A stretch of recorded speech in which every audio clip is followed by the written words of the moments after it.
चौदगोल मराठी चॅनलमध्ये तुमचं सर्वांचं स्वागत आहे.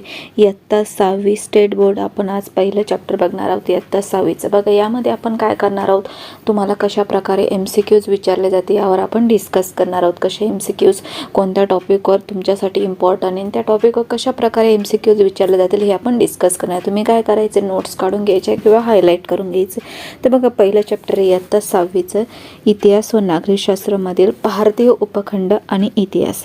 यामध्ये आपण काय काय शिकणार आहोत, इतिहासाची घडण आणि भौगोलिक वैशिष्ट्ये, भारताची भौगोलिक वैशिष्ट्ये आणि भारतीय उपखंड यावर तुम्हाला कशा प्रकारे MCQs विचारले जातात आपण सर्व बघणार आहोत. बघा, इतिहासाची घडण आणि भौगोलिक वैशिष्ट्ये. इयत्ता 5वी आपण मानव आणि त्यांच्या भोवतालचा परिसर यांचा परस्परांशी कसा घनिष्ठ संबंध असतो हे विस्ताराने पाहिले. आधी मानवाच्या जीवनमानातील आणि तंत्रज्ञानातील बदल त्यांच्या परिसरातील बदलांशी कसे जोडले होते हे पाहिले. अश्मयुगीन संस्कृती ते नदीकाठच्या कृषीप्रधान संस्कृती हा मानवी संस्कृतीचा इतिहासाचा प्रवास कसा घडला याचा आपण आढावा घेतला. इतिहास म्हणजे काय? बघा, इतिहास म्हणजे मानवी संस्कृतीच्या प्रवासात घडलेल्या सर्व प्रकारच्या भूतकालीन घटकांची सुसंगत मांडणी. तर तुम्हाला क्वेश्चन विचारला जाऊ शकतो किंवा मानवी संस्कृतीच्या प्रवासात घडलेल्या सर्व प्रकारच्या भूतकालीन घटनांना काय सुसंगतिक मांडणीला काय म्हणतात, तर इतिहास म्हणतात. या प्रकारे तुम्हाला यावर क्वेश्चन विचारला जातो. हा इम्पॉर्टंट पॉईंट आहे. स्थल, काल, व्यक्ती व समाज हे इतिहासाचे 4 प्रमुख आधारस्तंभ आहे. तर बघा, असंही विचारलं जाऊ शकतं की इतिहासाचे प्रमुख 4 आधारस्तंभ कोणते किंवा प्रमुख किती आधारस्तंभ आहे, तर 4 आहे प्रमुख. ठीक आहे. कोणते? स्थल, काल, व्यक्ती, समाज हे इतिहासाचे 4 प्रमुख आधारस्तंभ आहे. हे तुम्हाला लक्षात ठेवायचे. या 4 घटकांशिवाय इतिहास लिहिला जाऊ शकत नाही. तर कोणत्या 4 घटकांशिवाय इतिहास लिहिला जाऊ शकत नाही हे पण तुम्हाला माहिती पाहिजे. यापैकी स्थल हा घटक भूगोलाशी म्हणजेच भौगोलिक परिस्थितीशी संबंधित आहे. बघा, यातील कोणता घटक हा भूगोलाशी संबंधित आहे, तर हे तुम्हाला विचारलं तर कोणतं आहे? स्थल. हे पण तुम्हाला लक्षात ठेवायचं. बघा, एवढे छोट्या टॉपिकमधून किती आपले क्वेश्चन तयार होतात. इतिहास व भूगोल यांचे नाते अटूट आहे. भौगोलिक परिस्थितीशी इतिहासावर अनेक प्रकारे परिणाम करत असते. आहार, वेशभूषा, घरबांधणी, व्यवसाय इत्यादी गोष्टी बऱ्याच अंशी आपण राहतो त्या परिसराच्या भौगोलिक वैशिष्ट्यावर अवलंबून असतात. मग इथे तुम्हाला घर दाखवले, वेगवेगळ्या प्रकारचे घरांचे प्रकार दाखवले. समाज जीवन सुद्धा त्यावर अवलंबून असते. उदाहरणार्थ, डोंगराळ प्रदेशात राहणाऱ्या लोकांचे जीवन मैदानी प्रदेशात राहणाऱ्या लोकांपेक्षा अधिक कष्टाचे असते. का कष्टाचे असते? बघा, डोंगराळ प्रदेशात सुपीक जमिनीची उपलब्धता अगदी थोडी, तर मैदानी प्रदेशात सुपीक जमिनीची मोठ्या प्रमाणात उपलब्धता असते. त्यामुळे डोंगराळ प्रदेशातील लोकांना तृणधान्य आणि भाज्या कमी प्रमाणात उपलब्ध होतात. तिथे जमीन कमी असल्यामुळे कोणती जमीन, तर सुपीक जमीन कमी असल्यामुळे तिथे पालेभाज्या वगैरे कमी प्रमाणात असतात. तर तुलनेने मैदानी प्रदेशातल्या लोकांना या गोष्टी पुरेशा मिळतात. त्याचा परिणाम खाण्यापिण्यावर झालेला दिसतो. डोंगराळ प्रदेशात राहणाऱ्या लोकांना अन्नासाठी शिकारीवर आणि जंगलातून गोळा केलेल्या पदार्थांवर अधिक अवलंबून राहावे लागते. अशाच पद्धतीने डोंगराळ प्रदेशात राहणाऱ्या आणि मैदानी प्रदेशात राहणाऱ्या लोकांच्या जीवन पद्धतीतील इतर गोष्टींमध्येही फरक आढळतो. आपण राहतो त्या प्रदेशातील हवामान, पर्जन्यमान, शेतीतून मिळणारे पीक, वनस्पती आणि प्राणी इत्यादी गोष्टी आपल्या जगण्याची साधने असतात. ठीक आहे. त्यांच्या आधारानेच त्या प्रदेशातील जीवन पद्धती आणि संस्कृती विकसित होत असते. जगण्याच्या साधनांची मुबलकता जिथे असेल तिथे मानवी समाज दीर्घकाळ वस्ती करतो. बघा, आता जर तुम्हाला एका ठिकाणी तुम्ही राहत असाल तिथे तुम्हाला सर्व सोयी सुविधा, तुम्हाला काम वगैरे सर्व भेटत असेल तर तुम्ही तिथे जास्त काळ टिकून राहता. बरं, तुम्हाला तिथे जर काम भेटत नसेल किंवा काही सोयी नसेल तर तुम्ही तिथे जास्त काळ राहणार आहे का? नाही. तुम्ही दुसरीकडे जिथे तुम्हाला चांगल्या प्रकारे सोयी सुविधा भेटेल तिकडे जाणार आहे. या प्रकारे तिथे मानवी समाज दीर्घकाळ वस्ती करतो. कालांतराने या वस्तीची ग्राम वसाहती आणि नगरी यात रूपांतर होते. बघा, लोकसंख्या जास्त वाढत गेली तर त्याची काय ग्राम वसाहती आणि नगर यात रूपांतर होते. पर्यावरणाचा ह्यास, दुष्काळ, आक्रमणे किंवा इतर कारणामुळे जगण्याच्या साधनांची कमतरता भासू लागली की लोकांना गावं सोडून जावे जाणे भाग पडते. ग्रामवसाहती, नगरे उजाड होतात. अशा अनेक घडामोडी इतिहासात घडलेल्या दिसतात. त्यावरून इतिहास आणि भूगोल यांचे नाते अतूट असते हे स्पष्ट होते. बघा इथे आपल्याला काय समजून सांगितलं त्यांनी, इतिहास आणि भूगोल यांचे अतूट नाते कशा प्रकारे. त्यानंतर भारताची भौगोलिक वैशिष्ट्ये. आपला भारत देश विस्ताराने मोठा आहे. त्याच्या उत्तरेला हिमालय, पूर्वेला बंगालचा उपसागर, पश्चिमेला अरबी समुद्र आणि दक्षिणेला हिंदी महासागर. बघा हे सुद्धा पॉईंट तुम्हाला लक्षात ठेवायचे. तुम्हाला डायरेक्टली विचारला जाऊ शकतो की उत्तरेला कोणतं आहे, पूर्वेला कोणतं आहे, बंगालचा उपसागर आहे, पश्चिमेला अरबी समुद्र कुठे आहे भारताच्या, तर पश्चिमेला आहे. त्यानंतर दक्षिणेला काय आहे, हिंदी महासागर. हे डायरेक्टली क्वेश्चन विचारलं जातं, हे तुम्हाला लक्षातच ठेवायचे. भारताची अंदमान निकोबार आणि लक्षद्वीप ही बेटे वगळता उत्तरेला प्रदेश भौगोलिकदृष्ट्या सलग आहे. हे पण तुम्हाला इम्पॉर्टंट पॉईंट लक्षात ठेवायचं आहे. प्राचीन भारताचा इतिहास शिकत असताना आपल्याला हा भूप्रदेश लक्षात घ्यावा लागतो. त्याचाच उल्लेख आपण प्राचीन भारत असा करतो. तर प्राचीन भारत उल्लेख कसा करतो हे सुद्धा तुम्हाला लक्षात ठेवायचं आहे. आजचे पाकिस्तान आणि बांगलादेश इसवी सन 1947 पूर्वी भारताचा भाग होता. बघा 1947 पूर्वी भारताचा भाग असलेले देश कोणते, तर पाकिस्तान, बांगलादेश. हे तुम्हाला लक्षात ठेवायचं. हा क्वेश्चन तुम्हाला विचारला जाऊ शकतो, खूप इम्पॉर्टंट आहे, किंवा सालही विचारलं जाऊ शकतं यावर. ठीक आहे. भारतीय इतिहासाच्या जडणघडणीचा विचार केला असता खालील 6 भूप्रदेश महत्त्वाचे ठरतात.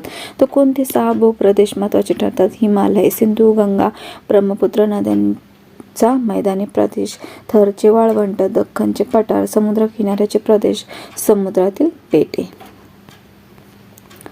इथे बघा तुम्हाला हिमालय पर्वत दाखवला.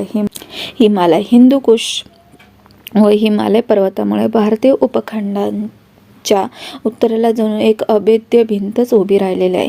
ह्या भिंतीमुळे भारतीय उपखंड मध्य आशियातील वाळवंटापासून अलग झालेला आहे. त्यावर तुम्हाला विचारला जाऊ शकतो, कोणत्या भिंतीमुळे भारतातील उपखंड मध्य आशियातील वाळवंटापासून अलग झालेला आहे? तो हिंदकुश व हिमालय पर्वतामुळे. ठीक आहे. मात्र हिंदुकुश पर्वतातील खैबर बोलन या खिंडीमधून जाणाऱ्या खुष्कीचा मार्ग आहे, तो व्यापारी मार्ग आहे. तो तुम्हाला विचारला खुष्कीचा व्यापारी मार्ग कुठे, तर कुठे हिंदुकुश पर्वतातील खैबर बोलन या खिंडीमधून. ठीक आहे. हे खूप इम्पॉर्टंट पॉईंट आहे. मध्य आशियातून जाणाऱ्या प्राचीन व्यापारी मार्गाशी तो जोडलेला आहे. तो कोणत्या मार्गाशी जोडलेला आहे हे पण तुम्हाला विचारलं तर काय, मध्य आशियातून जाणाऱ्या प्राचीन व्यापारी मार्गाशी तो जोडलेला आहे. चीनपासून निघून मध्य आशियातून अरबी प्रदेशापर्यंत जाणारा हा व्यापारी मार्ग रेशीम मार्ग म्हणून ओळखला जातो. तर रेशीम मार्ग म्हणून कोणता मार्ग ओळखला जातो हे पण तुम्हाला लक्षात ठेवायचे.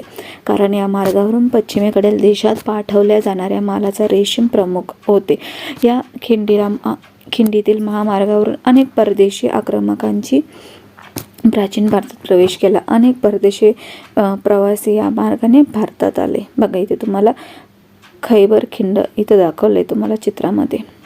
सिंधू, गंगा, ब्रह्मपुत्र नद्यांची मैदानी प्रदेश. सिंधू, गंगा आणि ब्रह्मपुत्र या 3 मोठ्या नद्या आहेत, त्यांच्या उपनद्या यांच्या खोऱ्यांचा हा प्रदेश आहे. हा प्रदेश पश्चिमेकडे सिंध, पंजाबपासून पूर्वेकडे सध्याच्या बांगलादेशपर्यंत पसरलेला आहे.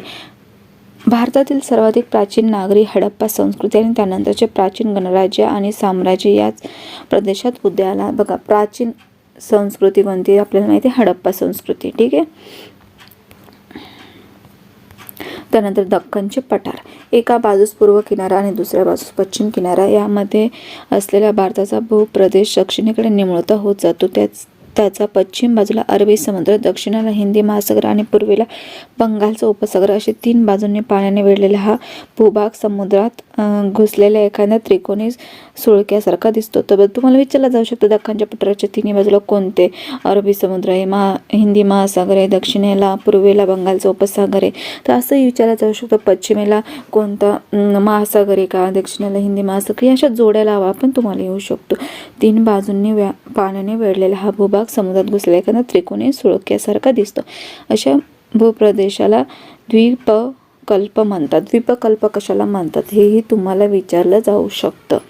भारतीय द्वीपकल्पाचा बहुतांश भाग दख्खनच्या पठाराने व्यापलेला आहे. तर भारतीय द्वीपकल्पाचा बहुतांश भाग कोणी व्यापलेला आहे, तर दख्खनच्या पठाराने. हे सुद्धा तुम्हाला विचारलं जाऊ शकतं. दख्खन पठाराच्या उत्तरेकडे सातपुडा व विंध्य पर्वतांच्या रांगा पसरलेल्या आहेत. त्याचा पश्चिमेला सह्याद्रीची पर्वतरांगा आहेत आणि पश्चिम घाट असेही म्हणतात. पश्चिम घाट तुम्हाला लक्षात ठेवायचं आहे. सह्याद्रीच्या पश्चिम पायथ्याशी कोकण आणि मलबारच्या किनारपट्टीचा प्रदेश आहे. दख्खन पठाराच्या पूर्वेकडील डोंगरांना पूर्व घाट असे म्हटले जाते. या पठारावरील जमीन सुपीक असून तिथे हडप्पा संस्कृतीच्या नंतरच्या काळात अनेक कृषीप्रधान संस्कृती नांदत होत्या. मौर्य साम्राज्य हे प्राचीन भारतातील सर्वाधिक मोठे साम्राज्य आहे. तर बघा, प्राचीन भारतातील सर्वाधिक मोठे साम्राज्य हे सुद्धा तुम्हाला इथे लक्षात ठेवायचे. मौर्य साम्राज्य आणि दख्खनच्या पठाराचा समावेश या साम्राज्यात झालेला होता. मौर्य साम्राज्यानंतरही इथे अनेक छोटी मोठी साम्राज्य होऊन गेली. त्यानंतर बघा, समुद्र किनाऱ्याचे प्रदेश. प्राचीन भारतात हडप्पा संस्कृतीच्या काळापासून पश्चिमेकडील देशाशी व्यापार चालत असे. तर केव्हापासून व्यापार चालत असे असं विचारलं तर काय आहे? हडप्पा संस्कृतीपासून. हा व्यापार सागरी मार्गाने केला जाई. त्यामुळे भारतातील समुद्र किनाऱ्यावरील बंदरातून प्रदेशातील संस्कृतीशी आणि लोकांशी भारताचा संपर्क आणि देवाणघेवाण होत असे. नंतरच्या काळात खुष्कीच्या मार्गानेही म्हणजेच जमिनीवरून व्यापार आणि दळणवळण सुरू झाले, तरीही सागरी मार्गाचे महत्त्व कायम राहिले. त्यानंतर समुद्रातील बेटे.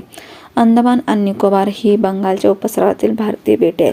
तर बघा, बंगालच्या उपसागरातील भारतीय बेटे तुम्हाला विचारलं तर काय आहे? अंदमान आणि निकोबार. हे लक्षात ठेवायचे, खूप इम्पॉर्टंट आहे. तसेच लक्षद्वीप हा भारतीय बेटांचा समूह अरबी समुद्रात आहे. तर लक्षद्वीप हा भारतीय बेटांचा समूह कुठे? तर कुठे? अरबी समुद्र. हे पण लक्षात ठेवायचे. प्राचीन काळाच्या समुद्री व्यापारात या बेटांचे स्थान महत्त्वाचे असावे. Periplus of the Erythraean Sea म्हणजेच तांबड्या समुद्राचे माहिती पुस्तक. या पुस्तकात भारतीय बेटांचा उल्लेख आहे. तर भारतीय बेटांचा उल्लेख कोणत्या पुस्तकात आहे का? तांबड्या समुद्राचे माहिती पुस्तक. हे पण लक्षात ठेवायचे. हे पुस्तक एका अनामिक ग्रीक खलाशाने लिहिले. तर कोणी लिहिले? तर एका अनामिक ग्रीक खलाशाने लिहिले. बघा, इथे तुम्हाला मॅपमध्ये पण दाखवलं होतं खिंड, नदी, पर्वत वगैरे. म्हणजेच बघा, यानंतर काय? भारतीय उपखंड. हडप्पा आणि मोहनजोदडो ही शहरे आजच्या पाकिस्तानात आहे. तर बघा, हे तुम्हाला लक्षात ठेवायचं. हडप्पा आणि मोहनजोदडो ही शहरे आजच्या कुठे आहे? तर पाकिस्तानमध्ये. अफगाणिस्तान, पाकिस्तान, नेपाळ, भूटान, बांगलादेश, श्रीलंका आणि आपला भारत देश मिळून तयार होणारा भूभाग म्हणजे दक्षिण आशिया. तर दक्षिण आशिया कोणते देशांत विचारलं तर तुम्हाला काय आहे? अफगाणिस्तान, पाकिस्तान, नेपाळ, भूटान, बांगलादेश, श्रीलंका आणि आपला भारत देश मिळून होणारा भूभाग म्हणजे दक्षिण आशिया या नावाने ओळखला जातो. याच भूभागातील भारत देशाचा विस्तार आणि महत्त्व लक्षात घेऊन या प्रदेशाला भारतीय उपखंड असेही म्हणते. तर भारतीय उपखंड कशाला म्हणतात हे पण तुम्हाला लक्षात ठेवायचे. हडप्पा संस्कृतीचा विस्तार प्रामुख्याने भारतीय उपखंडाच्या वायव्य भागात झालेला होता. चीन आणि म्यानमार हे आपले शेजारील देश दक्षिण आशियाचा किंवा भारतीय उपखंडाचा हिस्सा नाही. तर भारतीय उपखंडाचा हिस्सा नसलेले पण आपल्या शेजारील देश विचारले तर कोणते येणार आहे तुम्हाला? चीन आणि म्यानमार. हे पण खूप इम्पॉर्टंट आहे. तरीही प्राचीन भारताशी त्यांचे ऐतिहासिक संबंध आले होते. प्राचीन भारताच्या इतिहासाच्या अभ्यासात त्यांचे महत्त्वाचे स्थान आहे. तर याच प्रकारे आपलं हे लेक्चर इथेच संपलं. आजचं लेक्चर तुम्हाला कसं वाटलं हे तुम्ही कमेंट्समध्ये सांगायला विसरू नका. आणि नवीन असेल तर चॅनलला सबस्क्राईब करा. लेक्चर आवडलं असेल तर लाईक करा. थँक्यू.